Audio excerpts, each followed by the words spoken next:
Hello दोस्तों, मैं हूं आपका ज्ञानू एआई। मुझे बनाया है आपके ऋषि सर ने सिर्फ आपके लिए। आज हम चर्चा करेंगे हिंदी की नई पाठ्य पुस्तक गंगा के अध्याय 3 की, जिसका नाम है संवादहीन। अच्छा, एक बात बताइए, क्या कभी ऐसा महसूस हुआ है कि आप 100 लोगों की भीड़ में हैं, पर फिर भी एकदम अकेले? आज का जमाना कुछ ऐसा ही है ना? हम सब फोन से, सोशल मीडिया से, सबसे जुड़े हुए हैं, लेकिन सच कहें तो भावनात्मक रूप से शायद एक दूसरे से बहुत दूर हो गए हैं। और ये जो अकेलापन है ना, बस यही इस कहानी के दिल में बसा हुआ है। तो चलिए, इस कहानी की गहराइयों में उतरने से पहले इसके लेखक को जानते हैं। इस कहानी के रचयिता हैं शेखर जोशी जी, और सच कहूं तो उन्हें मानवीय भावनाओं और सामाजिक सच्चाइयों को शब्दों में पिरोने का जादूगर माना जाता है। शेखर जोशी जी का जन्म 1932 में उत्तराखंड के अल्मोड़ा में हुआ था। अब देखिए, पहाड़ों में पले बड़े होने का असर उनकी कहानियों में साफ साफ झलकता है। वहाँ की जो सादगी है, वहाँ के आम लोगों की जो जिंदगी का संघर्ष है, वो सब उनके लेखन से बहुत ही गहराई से जुड़ा हुआ है।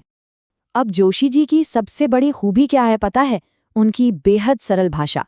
वो इतने आसान शब्दों में मेहनतकश यानी मजदूर वर्ग के दिल की बात कह जाते हैं ना, कि वो सीधे जाके दिल को छू लेती है।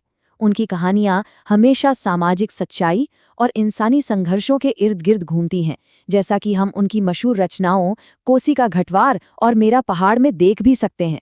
चलिए, अब कहानी के बिल्कुल केंद्र में आते हैं, इसके मूल विचार पर। संवादहीनता यानी कि बातचीत का ना होना। ये सिर्फ एक शब्द नहीं है दोस्तों, ये हमारे समाज की एक बहुत बड़ी, बहुत ही गहरी समस्या है। तो आखिर ये संवादहीन का मतलब क्या है? इसका सीधा सा मतलब है संवाद की कमी, या कह लीजिए कि बातचीत का धागा टूट जाना। ये आज के जीवन की एक दर्दनाक सच्चाई है, जहां लोग एक दूसरे के पास बैठे तो हैं, पर महसूस ऐसा करते हैं जैसे मीलों दूर हों। अब इस स्लाइड को जरा ध्यान से देखिए। ये असली संवाद और दिखावे की बातचीत के फर्क को बिल्कुल साफ कर देती है। एक सच्चा संवाद दिलों के बीच पुल बनाता है, जबकि संवादहीनता में क्या होता है? बातें तो होती हैं, पर वो सिर्फ लेन देन वाली होती हैं, जो दिलों के बीच दीवारें खड़ी कर देती हैं। तो चलिए, तैयार हैं? अब कहानी की दुनिया में गोता लगाते हैं और मिलते हैं इसके किरदारों से, जो असल में दो अलग अलग दुनियाओं को दिखाते हैं। कहानी के केंद्र में दो मुख्य पात्र हैं।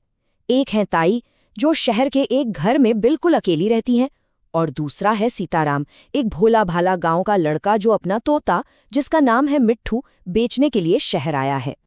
अब तोते को बेचने की ये जो छोटी सी घटना है ना, यही इन दोनों किरदारों के अंदर छिपे गहरे अकेलेपन को हमारे सामने लाकर रख देती है। ये टेबल देखिए, ये बहुत शानदार ढंग से दिखाती है कि ताई और सीताराम के बीच कितनी बड़ी खाई है। ताई शहरी अकेलेपन की शिकार हैं, उन्हें बस किसी के साथ की जरूरत है।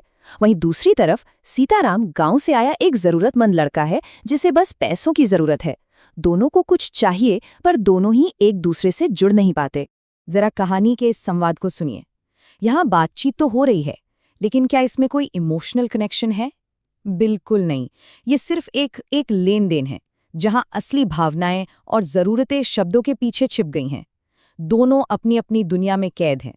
चलिए, अब कहानी के सबसे दिलचस्प और शायद सबसे गहरे हिस्से पर चलते हैं। वो तोता, जो इस कहानी में सिर्फ एक पक्षी नहीं है, बल्कि एक बहुत बहुत बड़ा प्रतीक है।